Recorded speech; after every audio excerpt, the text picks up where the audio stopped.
Got a little bit. I know we said five. Got a little bit.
Still working on the question. Soon as they get finished, we're gonna start.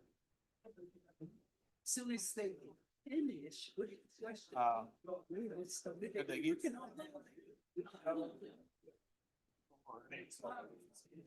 on that. Oh, well. Do you say about that? Is Mike coming or he's not? I haven't heard from I him. haven't heard from him. I'm guessing not. That's a nod to me. He might be crazy, but he's not stupid. It already told me that that's what they're gonna make certain that they campaign against me. I don't know. Whatever. She'll hold us again. You know, it's gonna be. Yeah.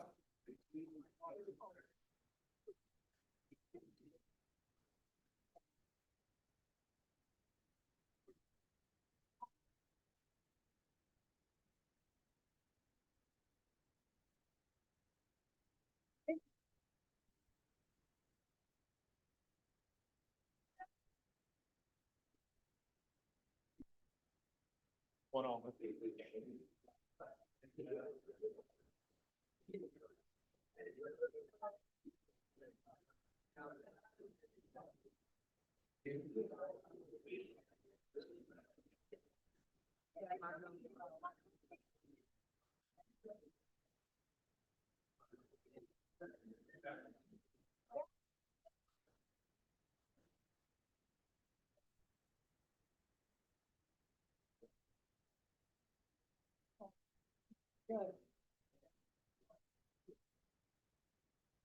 I mean, given the format, I'm not sure why it bothered some if I was regular people. So what? Given the format, I think I'd just watched it on TV if I was regular people. Well, you know, this people passionate about it, man. Thought people was worried about that daycare. That was peanuts.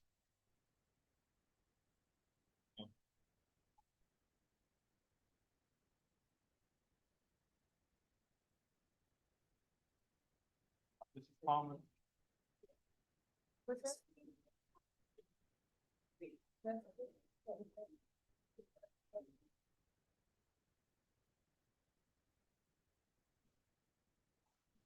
Gave me the short questions, right? They didn't give me no paragraphs, right? You got the longest question. Appreciate you. Oh, good.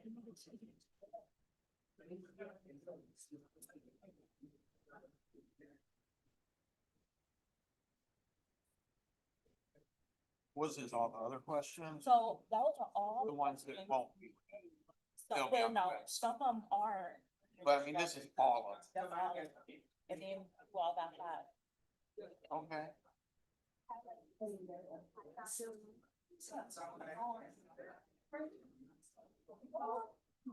Yeah, thank you. Yes, ma'am.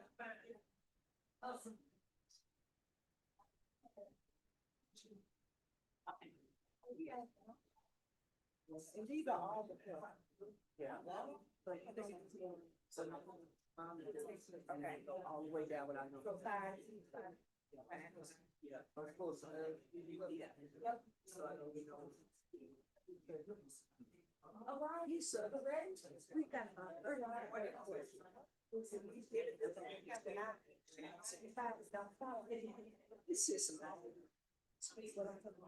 So.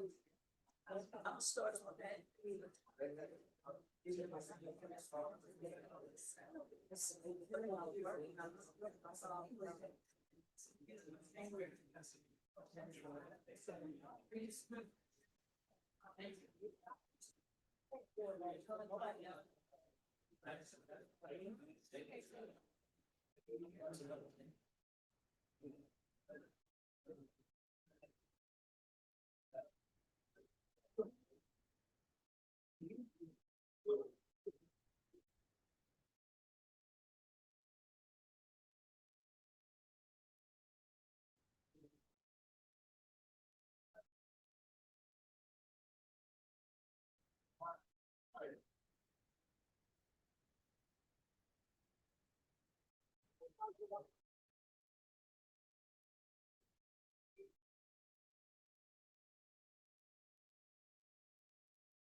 The better. These mics are high.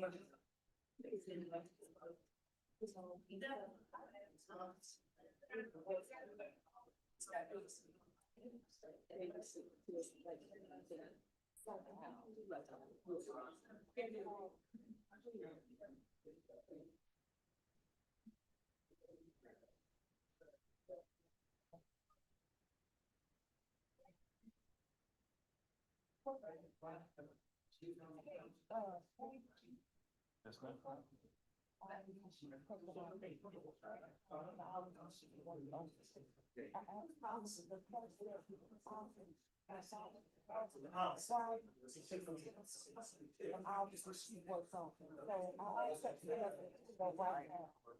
Okay. I don't have no problem. And I'm almost certain. I'm almost certain. I'm saying, you're not.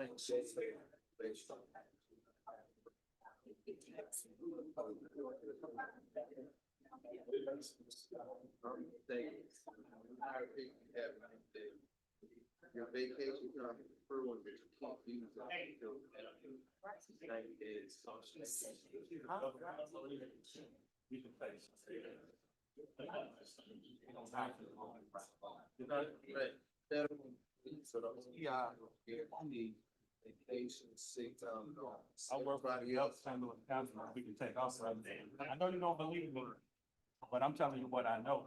That's what you got. What's your problem, sir? You're not government.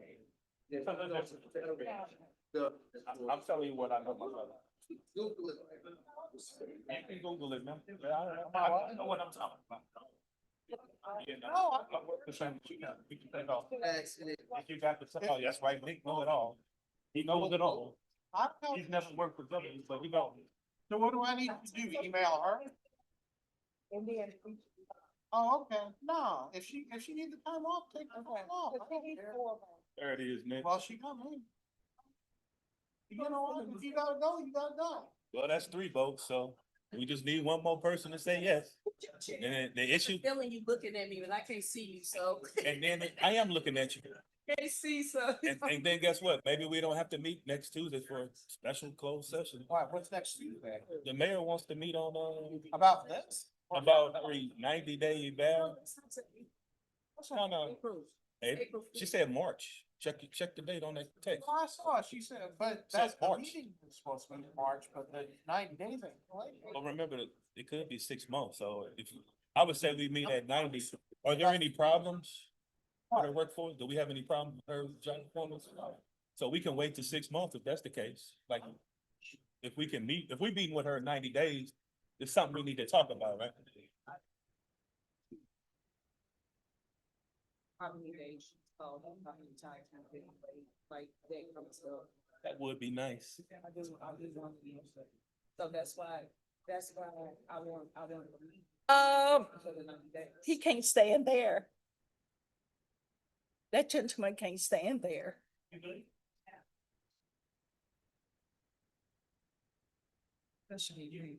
I don't need him standing. I just have to take. Okay, okay.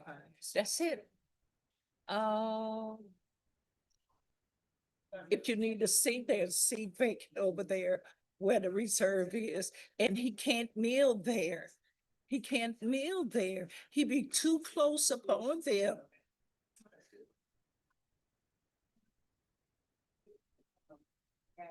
I don't, You're moving a minute. You're moving a minute, right?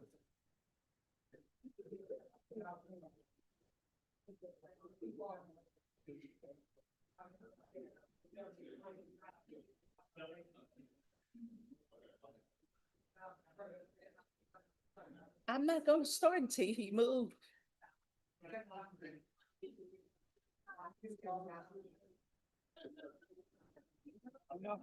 He need, he needs to. He needs to move. That gentleman right there, he needs to go. He can't go around getting signatures.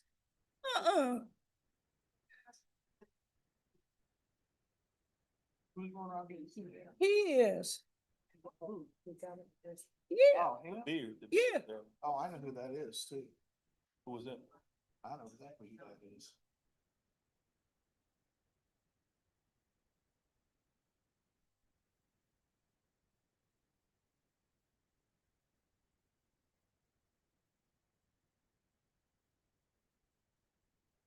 good evening and welcome to, good evening and welcome to the Q and A for Ferguson City Council.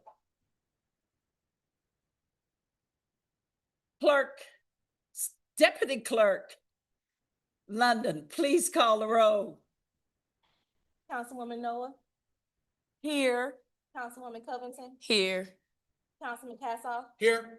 Mayor Jones, Here. Councilman Franklin, Here. Councilman Palmer, Councilman Williams. Here.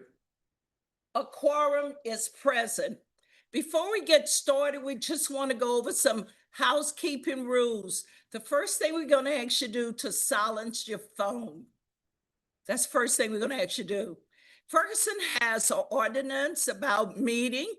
It provides you to have a sign in the meeting. You cannot hold it over your head.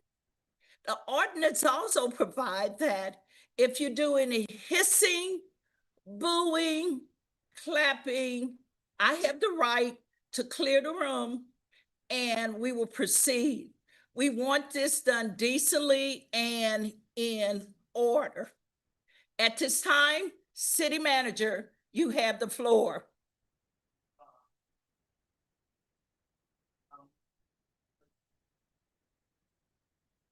Tonight, what we have is from, our in-person, campus, potential redevelopment. And it's at West Florissant.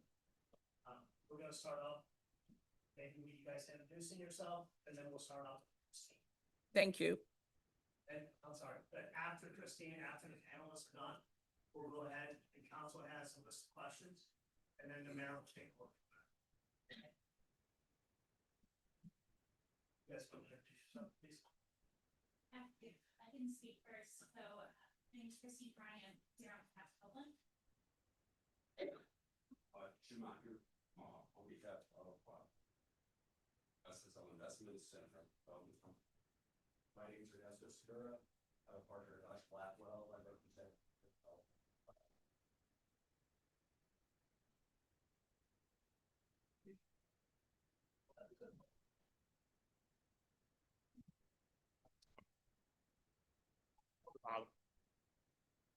Yeah, push button, and then blue light.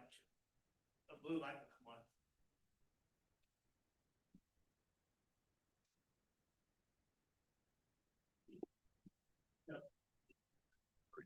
Now we're good. Was everyone able to hear that? Good. Okay to get started? So start. All right, we'll try that one more time. My name is Christine Carney. I'm here on behalf of Copeland. Jim Onder, on behalf of SSL Investments and the Development Company. My name is Ernesto Segura. I'm a partner with Hush Blackwell, and I represent the developer and have been working with Copeland on the project. Thank you. We'll start off with Christine. Perfect. Thank you all for coming today to get a chance to hear from us. We have a lot of passion for this project that we're excited to get the opportunity to talk with you about. As mentioned, my name is Christine. I'm here from Copeland, and I have worked on the campus that we're here to talk about today for the last 20 years. In those 20 years where I've been coming to work every day, I have seen what it is like when that campus is full and vibrant and full of people working. And I've also gotten the amazing opportunity to be a part of this community, to work in this community, and to see how truly special Ferguson and North County can be. For those of you who don't know us, Copeland is a global company, a technology company that provides heating and cooling solutions right here in Ferguson. You might not know our brand name and you might not see us, but we're in the background in hundreds of millions of homes and buildings and in 2/3 of all supermarkets, helping to make sure that food and pharmaceuticals are kept at the right temperature. We employ 18,000 people in 40 countries, and we have 27 manufacturing, engineering, research, and development sites around the globe. 3 of them are manufacturing sites here in Missouri. And you might not really know that at the corner of Lucas and Hunt and West Florissant, it's our global headquarters. So for all of those 18,000 employees, we're headquartered here in Ferguson, where, as mentioned, I've worked for the last 20 years. At that site, we innovate, we engineer, and we lead, and we work to put out the best products for our customers and also to be good, responsible members of the community.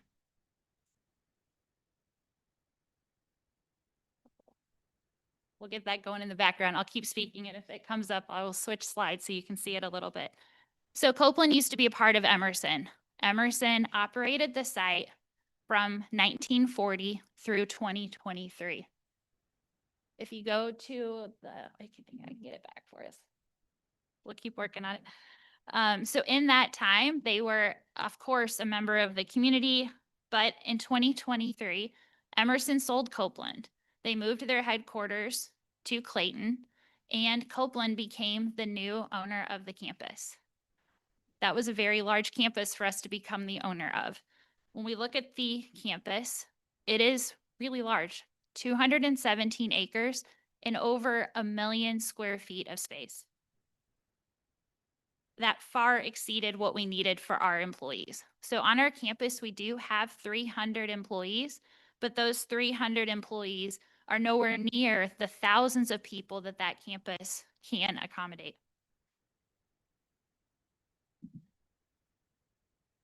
So this is what it looked like in March of 2023. All of the buildings were full. Slowly over time, they have become vacant. So if we go to slide 3 as I speak, I think it'll help to illustrate it a little bit more clearly. So everything shown in red is currently vacant or underutilized, significantly underutilized, over 80% of the campus. So when we became the owners, of course, we wanted to stay in St. Louis. I've worked there for 20 years. We knew, though, that if the site became vacant, it would have a really big strain on this community that we've worked in. So we engaged really early with city leadership to immediately highlight this risk that Copeland was very small on the campus and we wanted jobs in Ferguson and we wanted to be able to fill that space.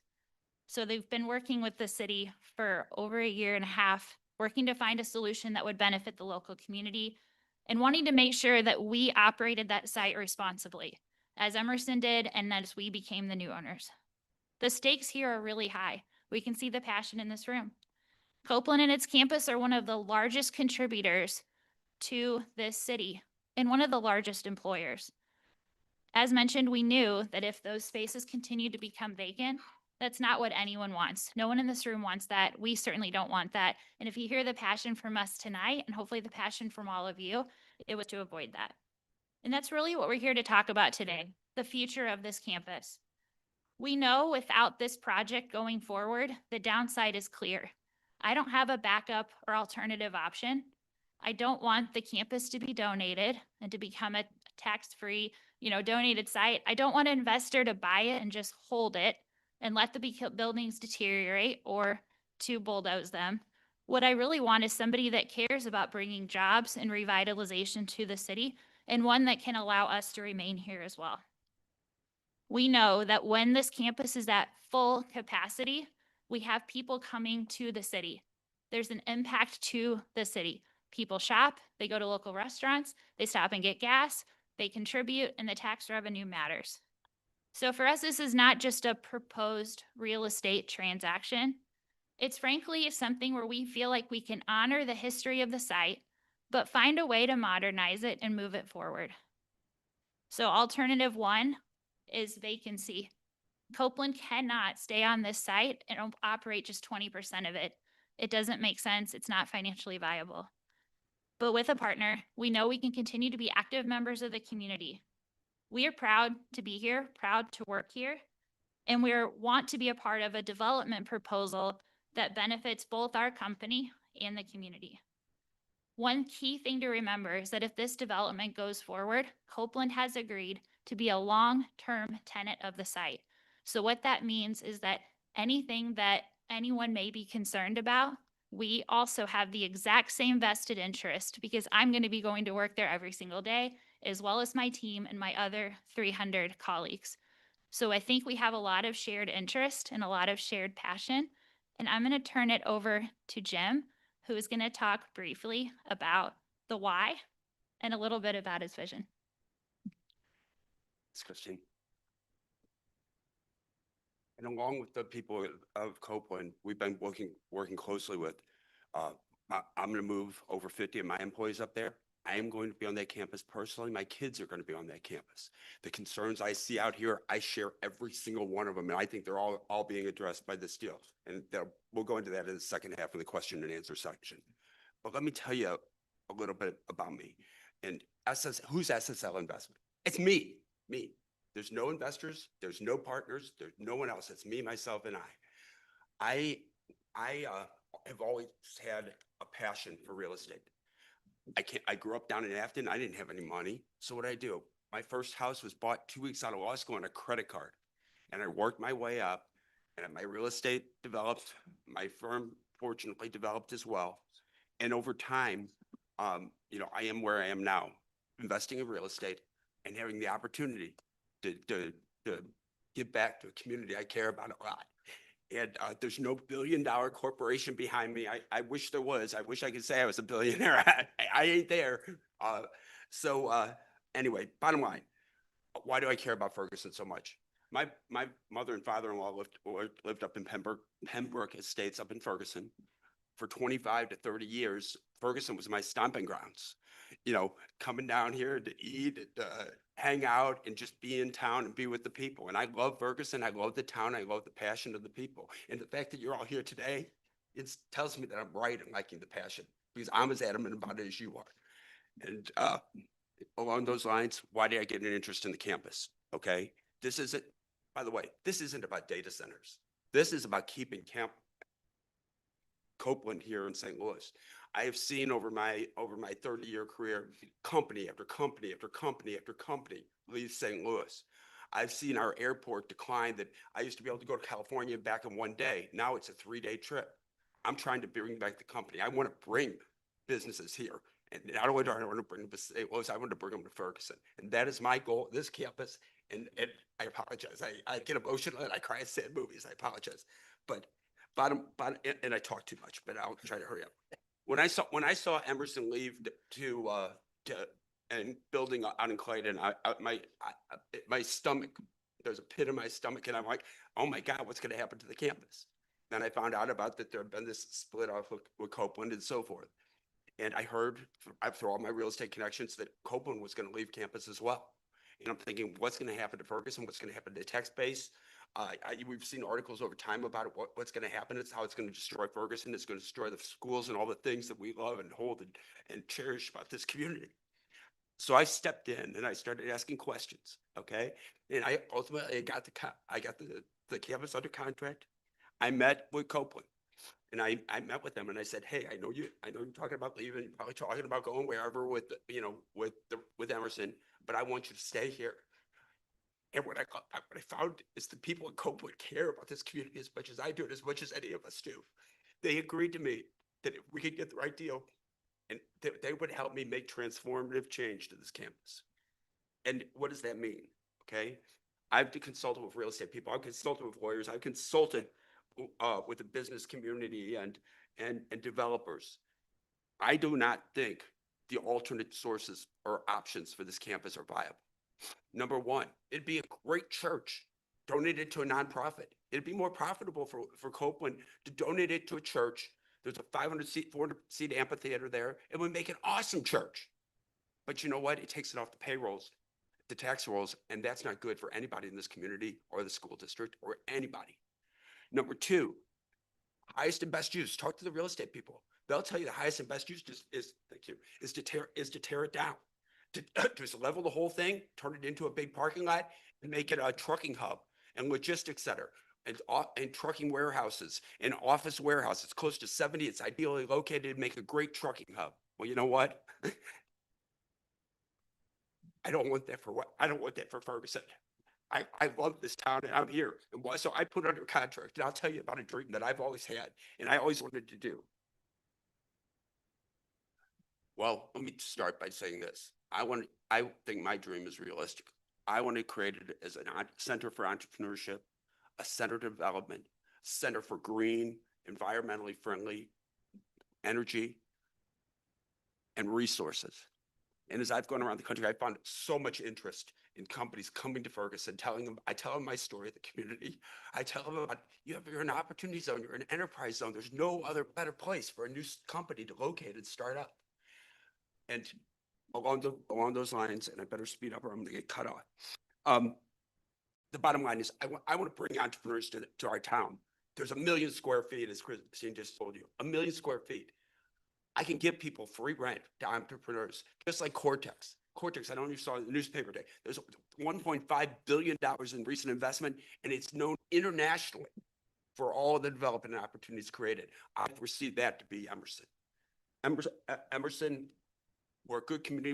We're going to support our business and we're going to support entrepreneurship. And that's my goal, is to bring entrepreneurs there. Entrepreneurs, what do they need? Hey, it just happened that this place has a data center. This was not about a data center when I came and saying I'm interested in this campus.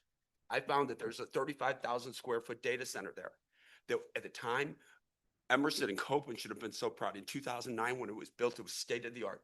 It was LEED certified, environmentally friendly. It used solar energy. It not only won national awards, it won international awards and accolades. It was state of the art. The problem is we're 15 years later and the technology has changed. It needs upgrades. If these young entrepreneurs we're going to bring to campus to start new businesses and to live and work in our community, if they're going to produce something, we can't send them with their hands tied behind their back. You need to do the same thing. You need to give them the computers, give them the technology, give them the resources to succeed. So, and that's the intention. We need to upgrade the data center, and it's expensive. It's very expensive. So that is our goal, to transform this campus, to make a difference, and to bring it back to its original glory as a crown jewel that not only Ferguson, but the entire country can be proud of. It's environmentally friendly, it's green, encourages entrepreneurship, something that we're going to be proud of. That's my goal. Thanks, Jim. I don't have prepared remarks, so, you know, part of what we're here to do tonight is to share this passion that we have for this community and what this project can do. But we also want to be responsive to so many questions that were submitted. So, Madam Mayor, if we can turn it back to you, and I'll probably start most of the responses, just so folks know, and then bring in Jim and Christine as necessary. Okay, thank you very much for the introduction. I'd just like to share with everyone, Ferguson put out a flyer, and we asked that everyone would submit a question or questions to councilconcerns@fergusoncity.com. We gave you until noon today to submit your questions. No one up here prepared a question and submitted it for answers. All of the questions that you will hear from the council members today are the questions that you submitted on councilconcerns@fergusoncity.com.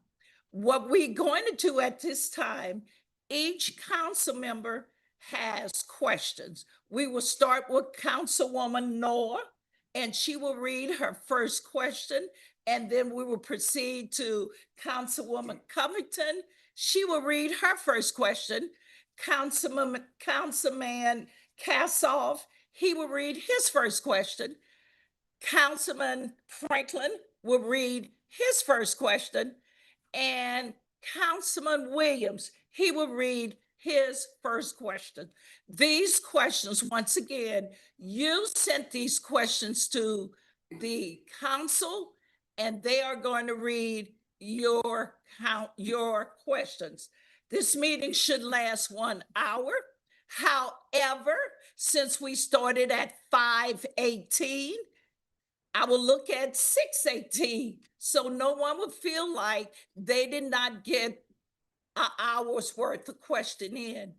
In addition to that, when we come to the hour and we have not read all your questions, all the questions will be given to the developer. They will answer your questions, send the questions and answers back to the city manager. He in turn would have the city clerk or whomever he chooses to upload all of the questions and answers on the website. This meeting is being recorded. Just in case you want to play back, we do have this meeting recorded. Once again, I said, do not hold any signs up or above your face or in your face, because that is against the ordinance of the city of Ferguson. At this time, we will begin with Councilwoman Noah. Please read your first question. Okay.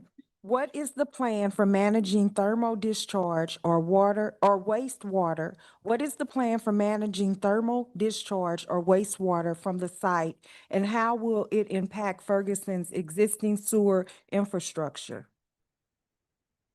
Thank you for the question.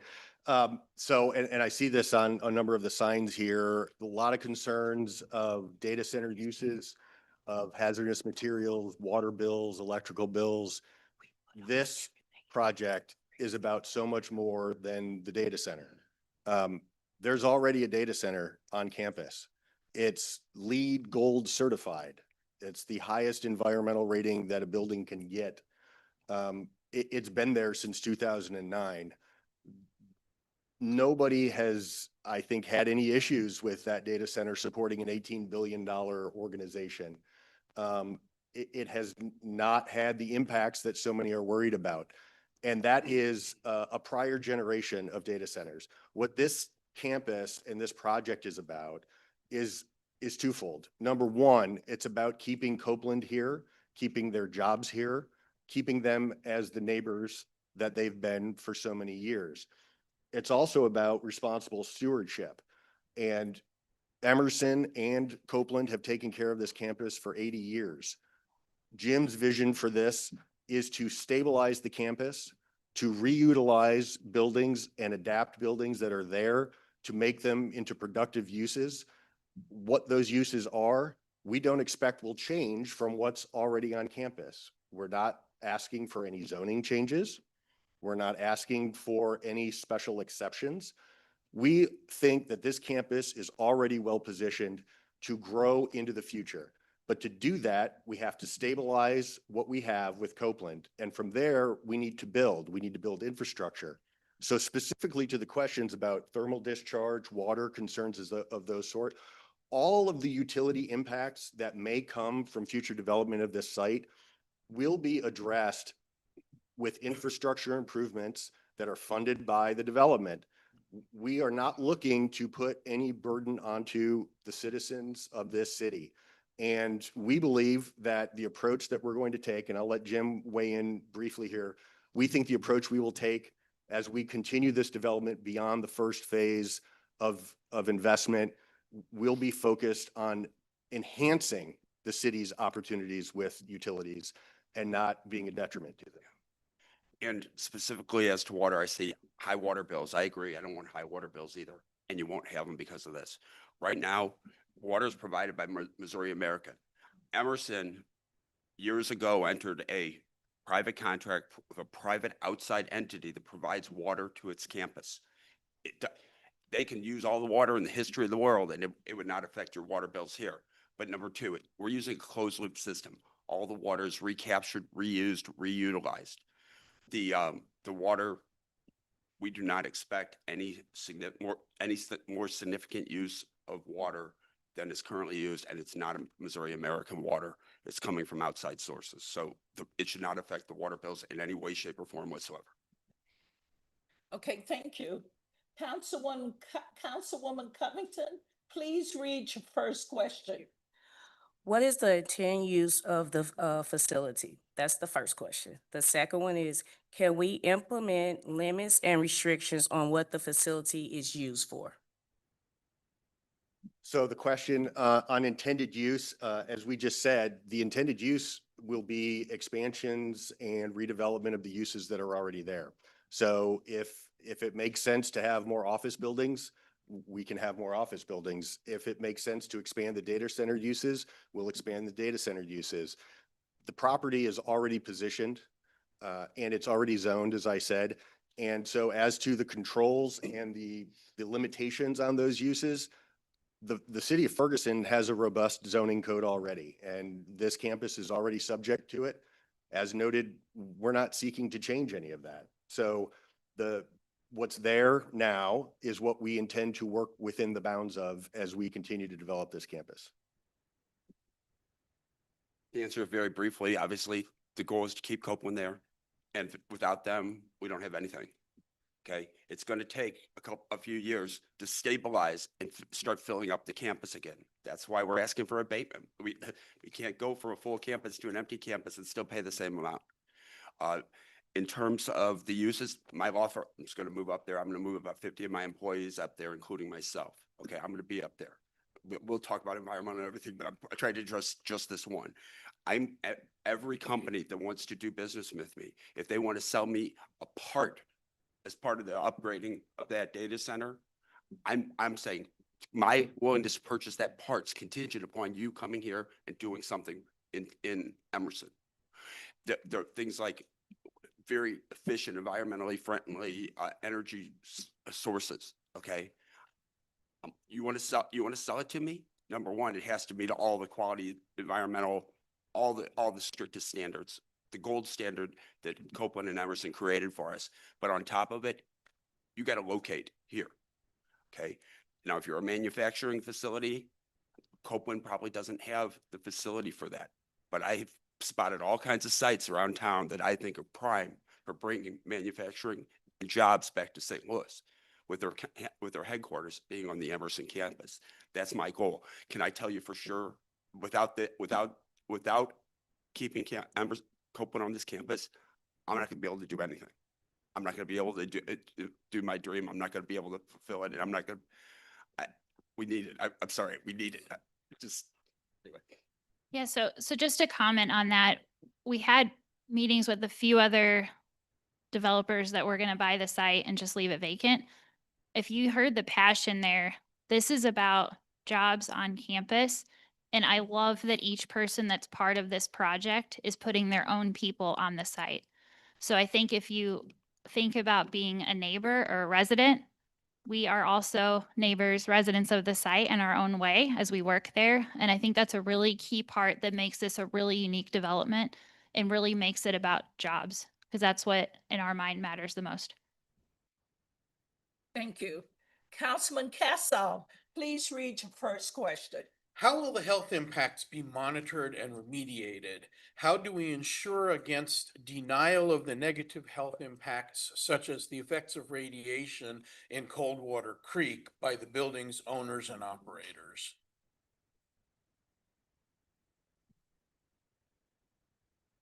An answer about Coldwater Creek could take up all of our time, but specific to this campus, I think the important thing to understand is the city is and has been a partner and a watchdog and an advocate for their citizens when it comes to this project and this campus. Emerson and Copeland, you know, their business is environmentally conscious and environmental efficient solutions for their customers. And that's what makes this campus such an important aspect of this community. The green space, the ability to create 217 acres in the middle of an urban environment that are one of the most beautiful campuses in the region. And we want it to stay that way. So how do we protect against those? Transparency, being open. That's why we have these meetings. That's why the city can ask questions. That's why the city has the laws and regulations they have. The city will need to enforce those. The state, the government will have to enforce those. But we know what the rules are. We've abided by them for many years on the Copeland side and the Emerson side. And the goal is to continue that engagement and that commitment to the city to not just follow the rules, but to be open about what we're doing and what we need to do. Thank you. Councilman Franklin, please read your first question. How many permanent full-time positions will be created for Ferguson residents compared to the total physical footprint of the project? As many entrepreneurs from Ferguson who want to come on campus with free rent and being given the tools to survive and succeed and make our community proud, that's how many jobs. I hope it's hundreds. I hope it's thousands. That's my goal for people from Ferguson, from anywhere. I'm not a rich billionaire. I'm a guy who started out and worked hard and did well. And thank God I succeeded, and I have a vision to make a difference here. I advertise on TV. We take on cause. We not only take cases, we take causes, and that is my cause. The Ferguson right now is my cause. I don't know how many of you know about me, but window blind cords. A child was dying every 2 weeks of strangulation on window blind cords. I took on the cause. I got those window blind cords banned in the United States as of 2019. You can't buy a corded blind. We're going to save 24 lives a year. Talcum powder ridden with asbestos. I filed the second case in the United States. I've gone all over this country spending millions of dollars trying to solve the problem, to save lives. That was a cause. I represented the Mohawk State Regis Nation in PCB environmental contamination. Environmental contamination is a cause I care deeply about, and we're going to make a huge difference. And there's no way we are going to do anything that is unsafe. If health is an issue, I wouldn't be up there. I wouldn't let my kids be up there, and I wouldn't bring my employees there. I can assure you we will do absolutely nothing. Everything we propose is far below any regulations. Excuse me. Point of order. So I was going to give a little bit more information on jobs. So we have 300 colleagues on campus right now. As a part of this project, if we're able to make it work, we've committed to growing that as quickly as possible and are even prepared to start making job offers within this month. We also will continue to grow with those jobs on the campus, and all openings are posted, and we would absolutely love it, if not just within Copeland or on the campus, if we could find additional people to come in from the city, it would be amazing. When you hear Jim talk about the passion for a project, I think you can see that coming through. And this really for us has been about having jobs, so people on campus, not just a campus that's doing well and thriving, because there's ways to thrive without people. We want people on the campus. When I drive by, I don't want to see empty parking spaces. We want to see that vibrance come back that I saw when I started there in 2007. And I just also add, specific to the negotiations with the city has made quite clear that jobs are important to them too. So in addition to the retained jobs, there's also a commitment from Jim to create new jobs on campus. Those job targets will be part of whatever documentation may come as far as an incentive package. If approved, they would have job targets in those agreements. They would have, and we've agreed to, in those agreements, not get any amount of tax abatement until those job thresholds are met, and a capital investment of at least $175 million is invested in the campus. So there will be real targets with real penalties, because we won't get any tax abatement if we don't hit those numbers. So it's not just a passion, it's the legal reality of what we're trying to do here with the city, and the city has insisted upon those terms. Thank you. Councilman Franklin. Councilman Williams, could you please read your first question? How will this project help the Ferguson economy? How will it help the Ferguson economy? Well, we can talk, direct impact on tax revenues. We could talk indirect. That's a little harder to quantify when you look at as Christina said, that vibrancy, more people looking for lunch because they got to get back to work. And so they're going to be here. They're going to be spending their time and money in Ferguson. Those are the indirect benefits that are hard to quantify. The specific fiscal impact, I will say that the city is doing their own tax impact analysis. That's part of the negotiation of the incentive package. They've hired outside experts and law firms to conduct that analysis. We've done our own internal analysis of what we think it is, but the city will do their own, and that'll all be public as part of the process. According to our projections, we think that the campus now, if it were to not be redeveloped, if it were to continue its slide toward full vacancy, we think over the term of what our tax abatements would cover, the city may net under $1 million worth of tax revenues over the term of the abatement if the campus continues as it is and slides toward vacancy. On the other side of it, if the project proceeds, even our low end estimates project that over the term of the abatement, the city would net approximately $30 million or more of new tax revenues. That's with the tax abatement in place. Projects of this size, when you're talking hundreds of acres, when you're talking millions, hundreds of millions, potentially even billions of dollars of investment, those have real impacts on the communities and the tax revenues that are generated. So, that's something that we feel like this is a deal that will have a net positive impact on the community. We think it's in the tune of millions and millions of dollars with the tax abatement and the project done. The city insisted on not giving 100% tax abatement, which you find in some communities that are trying to attract this type of development. And so we're getting less than that, which means that the city and all the other taxing districts will get significant amounts of revenue that are driven as the value of this campus goes up because of the ongoing capital investments.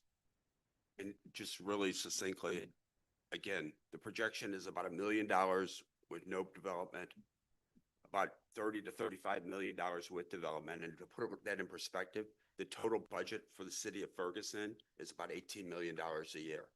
So you're talking double the economic impact of the total budget. That's significant, and it doesn't include utility taxes. The more the campus thrives, we could be talking about millions of dollars in utility tax revenues on an annual basis above and beyond it. And what I imagine is, you know, we all in Ferguson here, we know about the recent government grant, $1 million government grant to improve the 501. The bottom line is, look at the incredible difference that's being made based upon $1 million extra federal grant. And imagine what we can do with an extra $35 million or several million extra per month or per year, rather, per month or per year in, you know, in utility taxes. I mean, it's an incredible difference, and that's why I'm so excited about it. That's why I'm excited for the city of Ferguson, and we'll still get into why all these other ones don't apply. But that I'm excited, and that's why I'm excited. I'm excited about the ability to make a difference. Thank you. Councilwoman Noah, read your second question, please. Well, I read the second one already, so I'll go to the first one. Can the developer point out a successful project that they have been involved with that is on a similar scale to the project at 8100 West Florissant? I'm not sure there is a comparable project to the one we're talking about here. It's, you know, I'm a real estate lawyer. I do these deals. I've been doing them for 20 years. I've done headquarter projects before. You know, I've helped developers redevelop the former Ford manufacturing plant in Hazelwood and the former Chrysler plant in Fenton. I've seen the impact of big job centers going away and needing a developer to come in and turn it into something new, but none of it started with a commitment from a company like Copeland, an international, you know, company that wants to stay here and wants to keep their jobs here. You don't find 217 acre campuses that are already zoned, that have been around and have an employment base that's willing to start that for you. So, you know, this is a bit of a unique project. Jim, as he said, you know, has done real estate investment and development before, not on this scale. But I don't think anybody's No, anything in that's- St. Louis anywhere near the scale. no, we're I mean, talking. this is a unique opportunity, not just for Copeland and for SSL and Jim, but for the city to really, you know, figure out a way to do this. And as I said, there will be, you know, significant thresholds that have to be met to make sure that if the development doesn't proceed, that the city's not at any risk of giving up tax abatement or giving up tax revenues to a developer who doesn't come through with what they promised. Just confirming that you've been working on finding a buyer for this property for over a year and a half. And this is an extremely unique property and it is a huge opportunity. And I think having the partnership between the city, between Copeland, and between the developer is really unique. And with all of the shared interests in doing it done the right way, and with all the brain power that gets committed from all of those entities, I think it's extremely exciting, to be honest with you, and really brings some life back to a site that's vacant. So when we think about, you know, the worry of it not being done well, my worry is it not being done at all. And so when we work together, we can do really great things. Not trying leaves it vacant, and that's not an outcome any of us want. Thank you. Councilwoman Covington, question number 2, please, on your list. What is the significance behind calling this project Butterfly? Jim will answer. I have my theory on it, but let's hear what Jim says. As all of you probably figured out, I'm very passionate about things. Hang on, they may not have understood the question. Okay, Okay. so we have with the city been referring to this as Project Butterfly, That's right. and they want to know why we're calling it Project Butterfly. Apparently with these chapter 100 things, apparently you can't comment on it. Lack of transparency. I didn't want to see rooftops because anyway, Butterfly. I'm passionate about things. I'm passionate about, you know, Here's the deal, since I was a little kid, I love butterflies. Since all of us kids, remember we used to have butterfly nets, we had butterflies and get fun and so it was a lot of fun. I love butterflies. And the bottom line is with all the pesticide and insecticides these days, all the big adverse environmental issues these days, they want to what?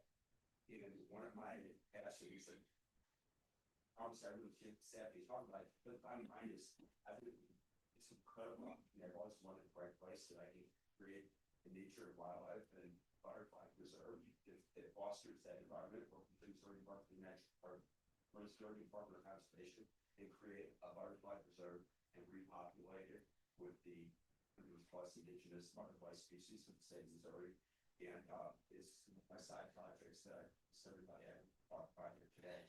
That's called So just to confirm the story, there was a joke about how much grass there is to cut on campus and how much time it takes to cut grass. And so we discussed that maybe you could have, a little bit less grass to cut and there could be a really nice butterfly garden. What that led to is talking about how butterflies are by nature transformative. And so once we realized that, we're like, all right, that actually fits this project really well because we're talking about transforming the site. So it wasn't meant to be anything other than just a silly comment that now has become part of the story. Okay, thank you. Councilman Kassoff.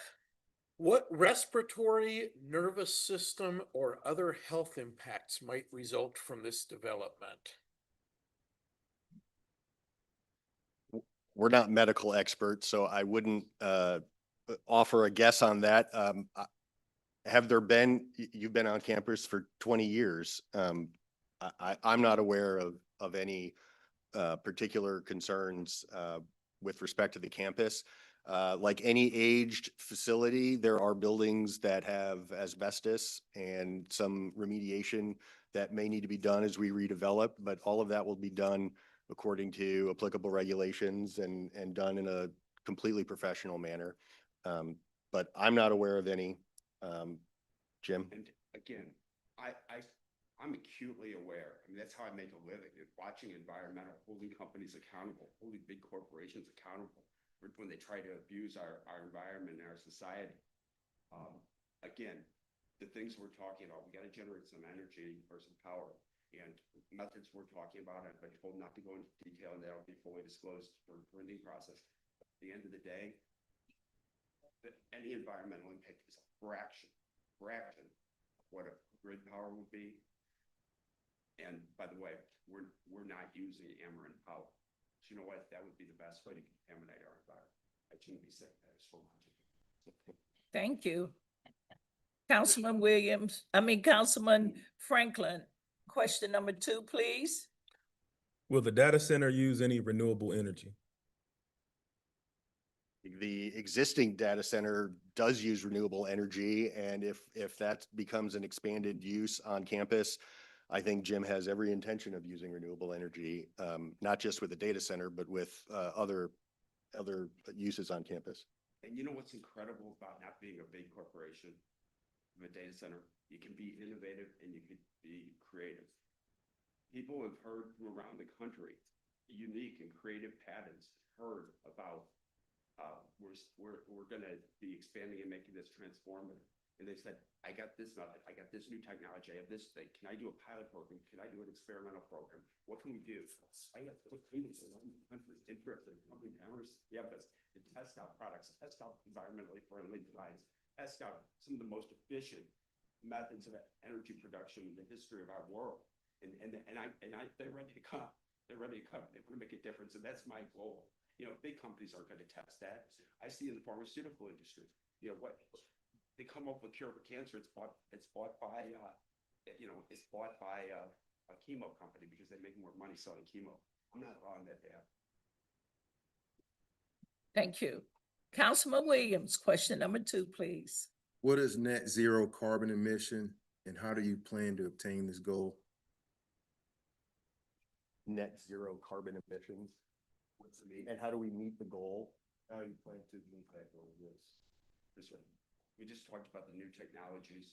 My power expert, who happens to be from St. Louis, but he's involved in gas production mining up in Pennsylvania. He has a full plethora methods, or we can keep carbon neutral, very near, or almost zero carbon, most carbon neutral, so we're carbon negative. Bottom line is, it's a fraction of other methods of development.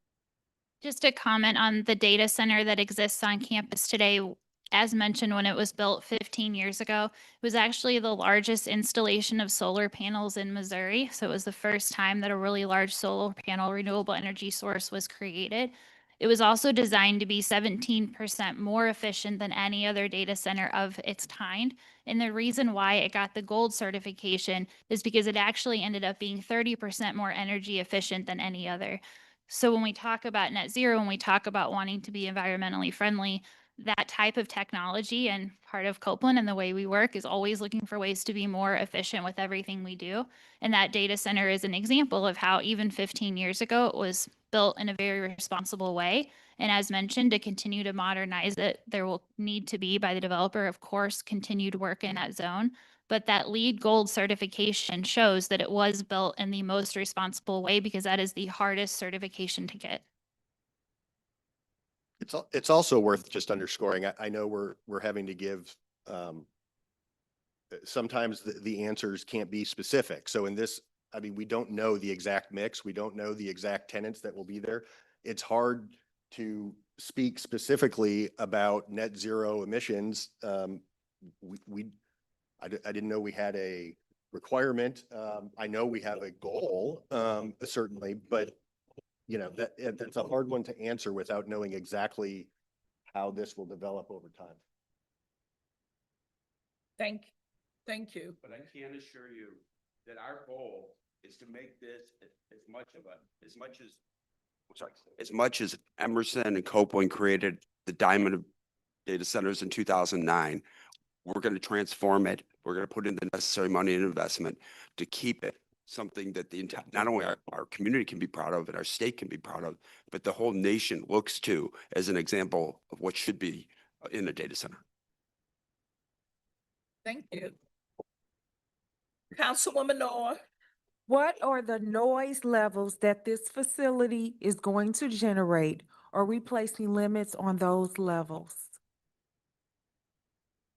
Again, noise level specifics are tough to estimate at this point. But the city has regulations that we'll have to adhere to, nuisance ordinances, sound restrictions. We'll comply with all of those. As I said, we're not looking for any special treatment from a zoning, land use, and control standpoint along those lines. So we're trying to build within the rules that are there. Thank you. Councilwoman Covington. How will the health of the community and current employees on site be protected if contamination is discovered during construction? So if contamination is discovered during construction, our construction experts know how to handle those situations.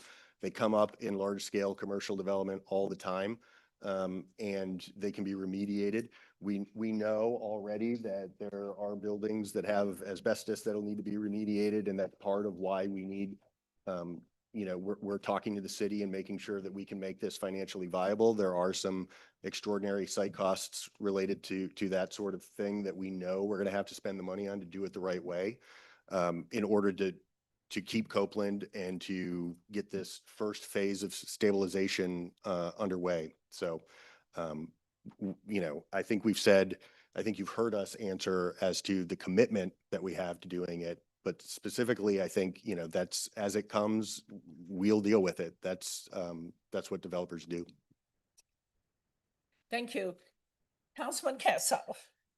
Considering the 2014 uprising and Ferguson's consent decree, does this project provide the right optics for equity and constitutional adherence for our community?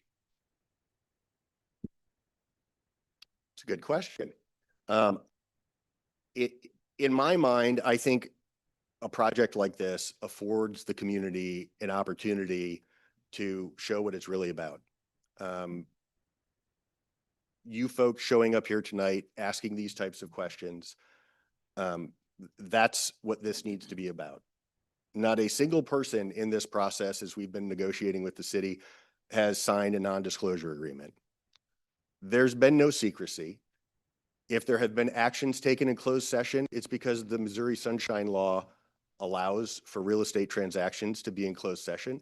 And those actions that are undertaken behind closed doors come into the light once the real estate portion of the transaction has been negotiated. That's not being secretive. That's following the law. And we're here tonight. We anticipate there will be more opportunities for questions. We know that as part of the incentive process, there is a public hearing requirement by law. We're here to answer the questions. As they said earlier, if we can't get to them tonight, we're gonna answer them via email or posting on a website. We're not here to hide what we're doing.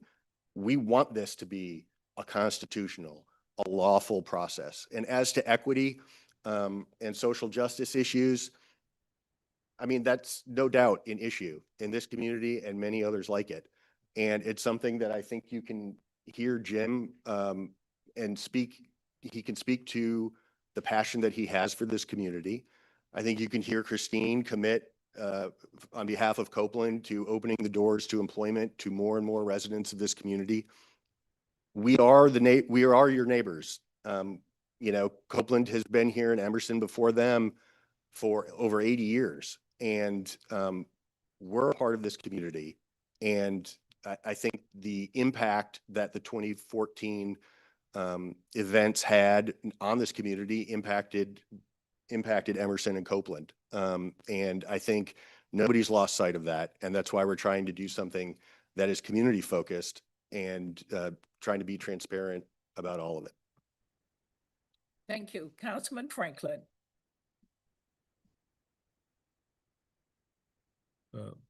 Will this project be built with local labor or use state certified apprenticeship programs during the construction phase?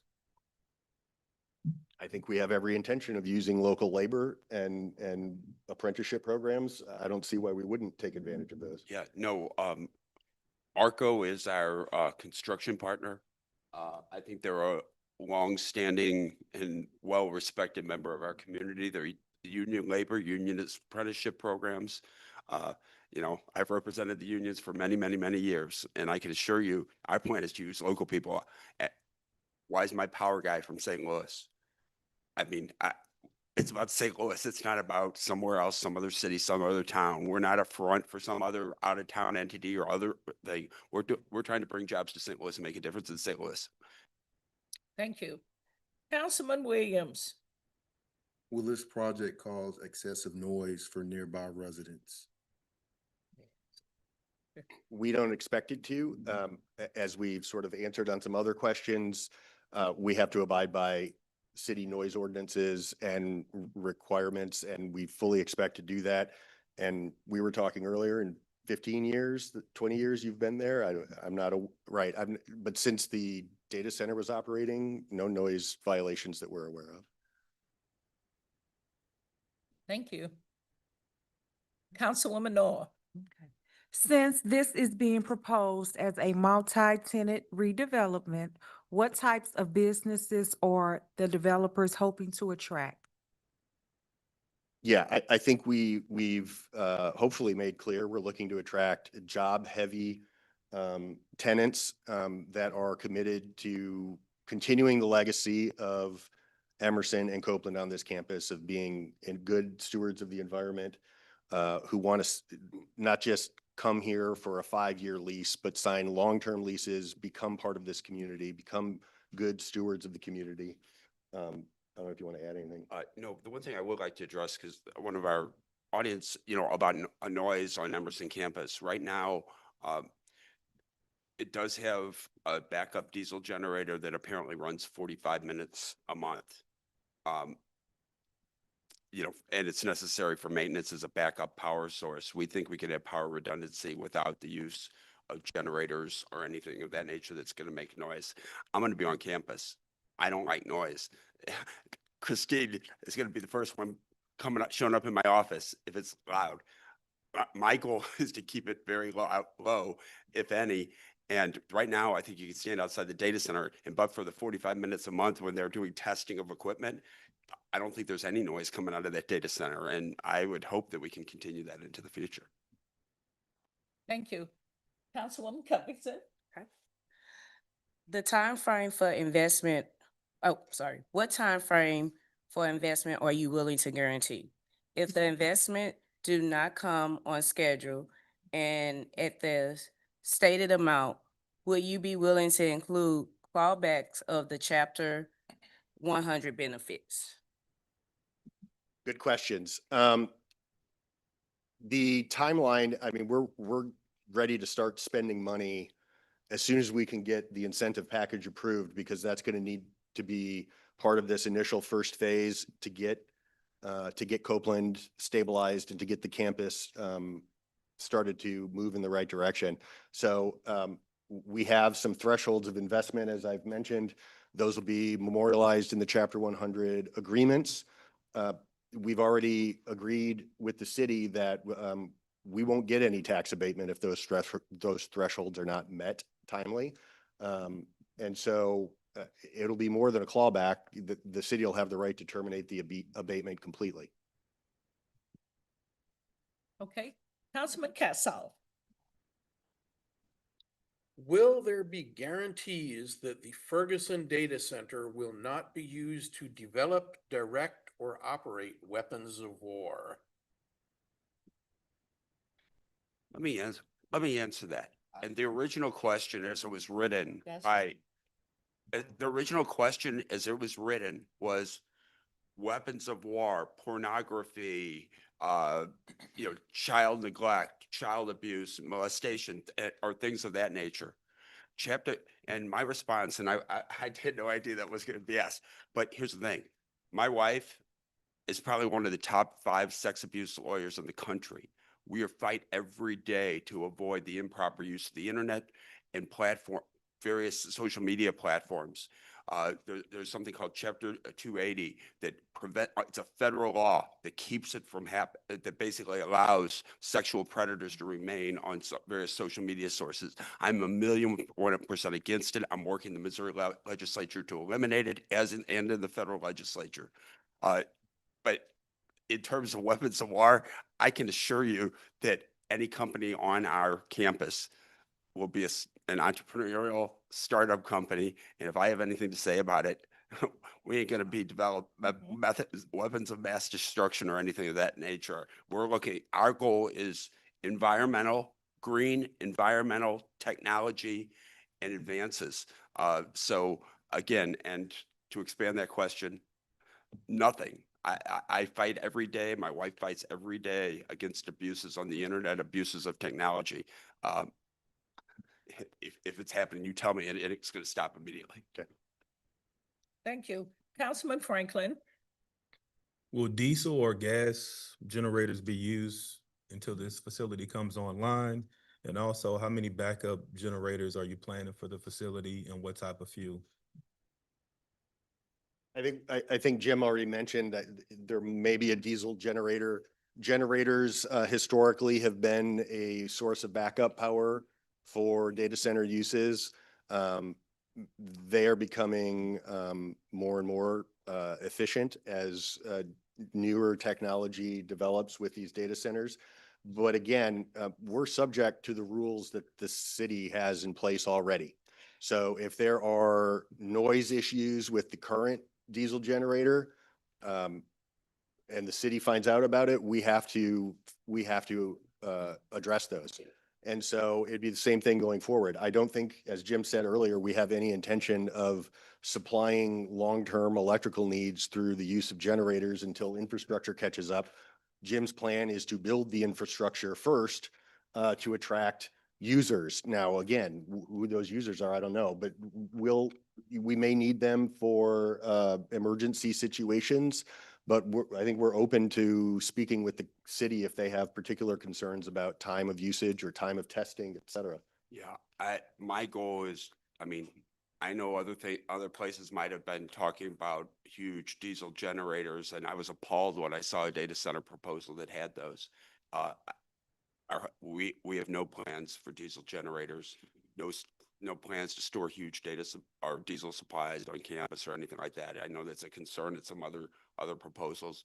No, we're not using diesel generators. We're talking about environmentally friendly, clean technology, clean energy, state-of-the-art stuff, not the old antiquated diesel generators.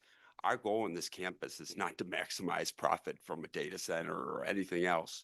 Our goal, one of the reasons I picked Will as my power partner, is he's cut from St. Louis, and we have talked about, hey, this is how everybody else is doing it. Here's how we're going to do it, because it's the right way to do it. It's not the most profitable way, but it's the right way. Thank you. Since we are nearing time, and it would only be fair and right that I give the council an opportunity to ask a question that they would like to pose to the developers. We have asked questions from the community, and now I am going to allow the council to ask a question, and then we will close out. Let's start with Councilwoman Noor. Do you have a question for the developers as a councilwoman? I do. As a caveat to the approval of the Emerson campus acquisition and its entirety, how will the households in the affected area benefit? My suggestion is for an annual direct payment to each household to offset utility costs. The utility ain't gonna be. The thing is, one of the big concerns people have about data centers is their utility costs, and the question really hasn't been answered yet, and I'd like to address it.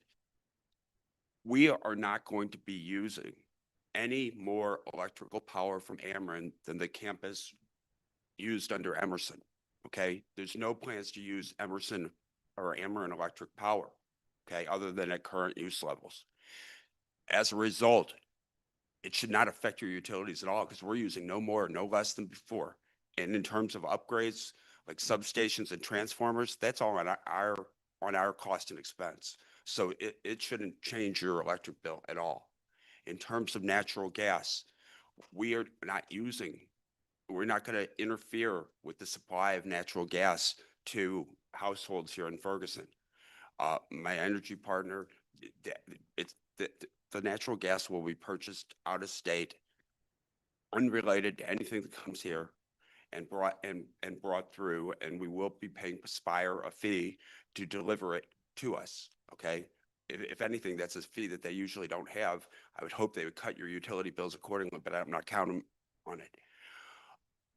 In terms of water, it's an outside source. It's totally independent of any water supply here. There should be no effect on any utility bill here. And that's why we designed it the way we did, is so that the concerns at other places aren't going to apply here in Ferguson. Thank you. Councilwoman Covington, do you have a question? Yes. Okay, so we talked about opening up to other tenants to be on the site. Do you have any companies that you would not allow to be in there? Or is it just anybody who give you a dollar amount, you gonna let them move in? Put it this way, you tell me who you don't want there, and I'm with you. I guarantee you. Put it this way, you might get the sense that I'm pretty socially responsible, and I don't know hypothetically who might want to be there, but I can tell you I'm very socially responsible, and if some company we're talking to or whatever is innovating something and I don't know about it, bring it to my attention. We'll address it. I Yeah. mean, seriously, I we're do- here to be good community members of our citizens, good community. That is so rude. Excuse me, Attorney Onder.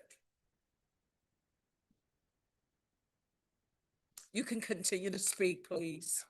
Yeah, I- I can't think of any. I was just going to add that, I think part of what has attracted Copeland to Jim's vision is their desire to continue to be a good neighbor. And I think that is sort of the guiding principle here. We're already your neighbors and we want to continue to be your neighbors, and bringing in tenants that aren't going to be good neighbors, I think doesn't work with what Copeland and what Jim want to do with the site. Thank you. Councilman Kassoff. On the subject of being a good neighbor, there is a residential neighborhood just to the west of the campus. And historically, Emerson has acquired lots, residential lots that adjoined the campus as they became vacant and maintained them. They've also maintained an attractive entrance on the roadway from the arterial road, county road there, Bermuda Road, to the campus. Emerson has maintained that because it's kind of the entrance to their campus, but it's also part of a residential neighborhood. If this project moves forward, would you have the resources and willingness to continue that commitment to the residential neighborhood that adjoins your campus? Absolutely.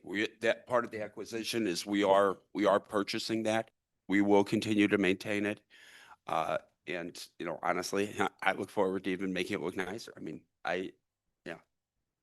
but bottom line, yes, absolutely. Everything will continue. We're using the same vendors. We're using the same everything. So I can assure you it's going to be at least as good as it is now.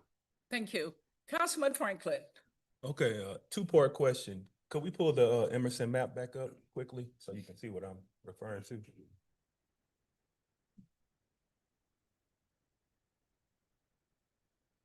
And I can speak to it while she pulls the map. So during your presentation, you informed us that the campus is about 80% vacant currently. And I noticed in the map, I think there's a second map where you kind of can see, yeah. So I noticed that the data center, which is labeled D on the map, it's in that 80% as being vacant. So my first part of my question is that data center currently not in operation? Is it vacant or? It's underutilized, so vacant or underutilized. So it can be, more can be used there, but what that's Okay. not there, it's underutilized. So you're using it, but. Not as much as it could. Okay, and then the last part of my question, on this map, can you show the community where you're proposing to put your new development? We plan on redeveloping the data center. Okay, bringing it to state of the art, up to A+ quality grade that we can be proud of environmentally and otherwise. And that's the first part of the redevelopment. And then secondly, there's an office warehouse building that overflow computers and racks and so forth. So if I It was a understand manufacturing correctly- facility and it would be utilized for excess capacity. So if I understand you correctly, you want to enhance the existing data center, or are you gonna build on that site, or? I'm just trying to get clarity for where this new facility will go. Right now, the first phase that we're talking about now is the existing data center and the office warehouse building. Okay, And then occupying, of course, part of my firm occupying part of the other buildings and continuing to recruit additional businesses to come on campus. Right now, we have no specific plans to build any additional buildings or, you know, these huge data centers that you see on TV and so forth. That's not part of the current plan. Thank you. The picture at the top right is the photo that I took this morning with my cell phone. So that's the current data center, top right photo. That shows up in the middle of the map, just above the circle drive. And then the yellow space is where the Copeland proposed lease is. That's where we're currently leasing from. So we would stay in that exact same spot. It's not far at all. I can see it from my office. Thank you. thanks. Thank you. Councilman Williams. Water tax abatement is needed to make this project successful. So this is a two-part answer that ties to the two-part nature of this. So as Jim said, you know, focusing on retaining Copeland and starting work on not just the data center, but also the asbestos remediation and some of those upfront costs. Those extraordinary costs upfront require assistance in the form of real property tax abatement that will help offset some of those extra costs. The second part of it is what we're able to then go and compete with nationally in order to try and attract the type of tenants that we want that will be good neighbors. Everybody sees on the news, there's more and more competition amongst municipalities in trying to attract new business investment in their communities. And, you know, I work on many of these types of large transactions. Tax abatements sometimes are 100% for 25 years. And it, you know, they're given away like candy. I think the city has done an excellent job at holding firm to limiting not just the amount of abatement, but the years of abatement, to try and keep this reasonable so that we can not only address some of the extraordinary costs right off the bat, but then can also go and market this campus across the country and be competitive with other campuses and other communities that may be offering even more tax abatement. Thank you. I just would like to say to the developers, I want to thank you because when Emerson was housed on that campus, they realized that Ferguson needed a playground for the children in that area. And Emerson donated land for that particular playground to be built. And you have honored their commitment, stating that the land that was given to Ferguson for the playground, it will remain there. I appreciate you doing that. And I just want to say thank you for taking time out of your schedule to come and hear the questions from the residents. I would like to make a statement to, mine is already on. I would like to make a statement to the council. We did not get all of the questions answered from the community. I'm going to ask you to refrain for putting those questions on your Facebook page before they can get to the developers and they can do adequate answers to the community questions. Give them enough time to answer these questions and give them to the city manager. I'm asking you to refrain from taking the questions, all of the questions, and putting them on your Facebook page before the developers have an opportunity to answer the remaining questions and get them over to the city manager to upload. This is my question. This is my ask of the council. At this time, I request a motion and a second. Okay, yes, city manager. But at this time, can I excuse them? Oh, they can be excused. I'm getting ready, yeah, please do. Thank you all. Thanks a lot. We ask everyone to remain seated. Thanks, everybody. Thank you.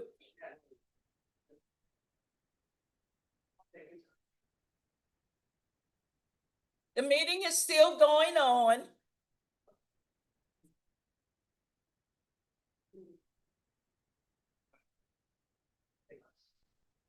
You ready? Okay, I request a motion in a second to adjourn. So moved.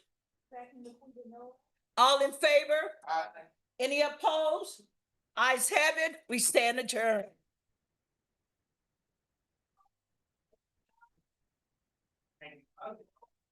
It's like I'm used to myself today. As an experience, my name is students. The spirit is right by the very first ones.